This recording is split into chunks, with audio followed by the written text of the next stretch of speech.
মুমিন হইছি। মুমিন সম্পর্কে আল্লাহ পাক পবিত্র কালামুল্লাহ শরীফের মধ্যে ডেফিনেশন দিবেন। আল্লাহ পাক সেখানে মুমিন কাকে বলে?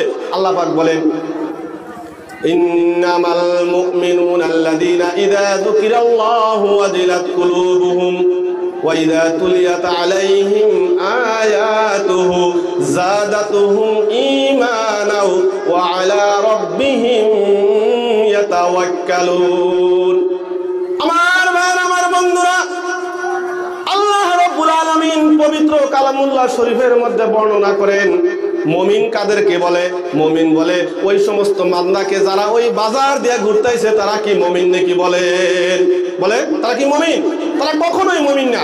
আল্লাহ রাব্বুল আলামিন এই কালামুল্লাহ শরীফের ভিতরে বর্ণনা করেন ইন্নামাল মুমিনুনা আল্লাযীনা ইযা যুকিরাল্লাহু ওয়াজিলাত কুলুবুহুম।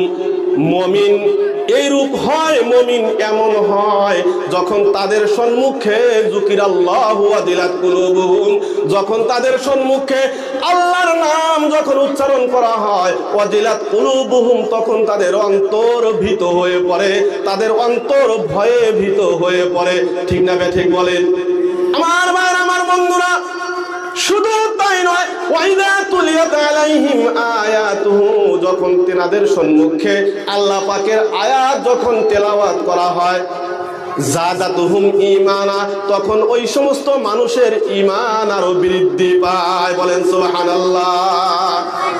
শুধু তাই নয়, ওয়া আলা রাব্বিহিম ইয়াতাওয়াক্কালুন, তখন ওই সমস্ত বান্দা শুধুমাত্র আল্লাহর উপরে ভরসা করে, আল্লাহ ব্যতীত অন্য কোনো মানুষের উপরে ভরসা করে না। আমার ভাইরা, আমার বন্ধুরা, মুমিনের ডেফিনিশন এখানে আল্লাহ পাক সুন্দর করে তুলে ধরলেন। কি বলছেন? কথাটা খুব ধ্যান দিয়ে শুনতে হবে। সর্বপ্রথম মুমিন ওই ব্যক্তিকেই বলে যে ব্যক্তির সম্মুখে যখন আল্লাহর নাম নেওয়া হবে সেই ব্যক্তির অন্তর ভীতু হয়ে পড়বে, যে হায়রে সৃষ্টিকর্তার নাম দিয়েছে, ভয় করবে। হ্যাঁ, ওই ব্যক্তিকে বলা হয় মুমিন। আর শুধু তাই নয়, মুমিনের আরো একটা পরিচয় কি, যখন তেনাদের সম্মুখে আয়াতে কারিমা তেলাওয়াত করা হবে, কোরআন শরীফের কোনো আয়াত করা হবে, তখন তাদের ঈমান আরো কি হবে? মজবুত হয়ে যায়, ঈমান আরো বাইরে যায়। শুধু তাই নয়, আর ওই মুমিনরা কখনোই আল্লাহ ব্যতীত অন্য কারোর উপরে কি করবে না? ভরসা করবে না। মহতরম দুস্থ বুজুর্গ, এত সুন্দর কথা আল্লাহ পাক আমাদেরকে কোরআনের মধ্যে বর্ণনা করে দিলেন। আমার ভাইরা, আমার বন্ধুরা, তাকেই বলে মুমিন। আজকে আমরা সৃষ্টিকর্তার উপরে যদি ভরসা না করি, আমরা যদি অন্য কোনো ব্যক্তির উপরে ভরসা করি, আমরা অনেক সময় বলি না, নাই যদি আমার ছেলেটা যদি ইনকাম না করতো তাহলে আমরা ময়রা ভূতে গেতাম। কই না নাই? কর অনেক ক্ষেত্রে কই না নাই? যদি 2 বিঘা ধান না করতাম তাহলে আমরা খাইতাম কি? ঠিক না ভাই? ঠিক বলেন? এভাবে মানুষের কই না নাই? যদি আমার ছেলেটা ব্যবসা না করতো তাহলে আমি শেষ হয়ে যাইতাম।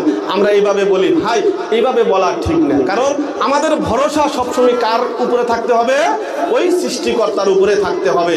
আমরা যা কিছুই করি সেটার মানে আল্লাহ পাক আমাদেরকে করার তৌফিক দান করছে, তাই আমরা করতেছি। গতিকে আমাদের ভরসাটা থাকতে হবে আল্লাহর উপরে 100%। ঠিক না ভাই? ঠিক ভাই?